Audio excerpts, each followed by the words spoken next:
Welcome back to another one of my top 5 tips that I wish I'd known as a beginner in Blender. Tip 3 is a simple editing one. Lattice.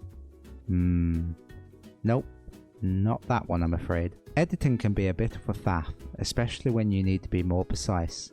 The same goes for animating. Do you want to make some extra squishy animations, or even just edit parts of your model? Well, you could use proportional editing up here, but let's be a little bit more accurate and interesting maybe here. So I'll show you. Press Shift and A to bring up the Add Object menu. Roam down here to Lattice and click Lattice. Now this will bring up a cube in the middle of your screen. I find it easier here to go to X-ray mode in the top corner.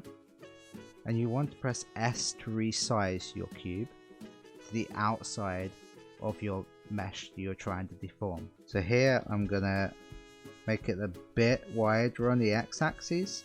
Okay, so that's done.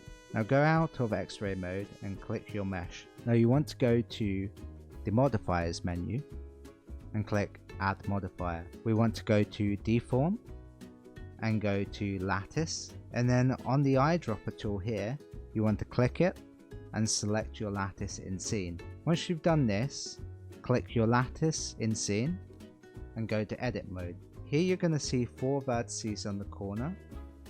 Now here you can select 2 of them and shrink or increase to deform your mesh. But wait, there's more. Go down here to the data properties, increase the resolution to 3 or 4. So all of them I'm going to increase to 4. Now as you can see on the grid, you have a few more vertices to play with. So I'm going to click the middle one to deform his face a little bit more. Why the long face? Only joking. Now go out of editing mode and go to object mode. Click on your lattice and press G to move it around the scene. As you can see, your mesh will now deform and make odd shapes which you can animate later in the settings. Now the great thing about this process is that it's not invasive on your mesh at all.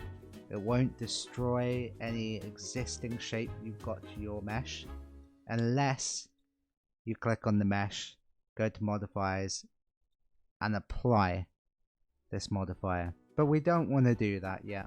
We just really want to click on here and animate what we've got going on here. Stay tuned for part 3 of my top 5 Blender tips that I wish I'd known when I was a beginner.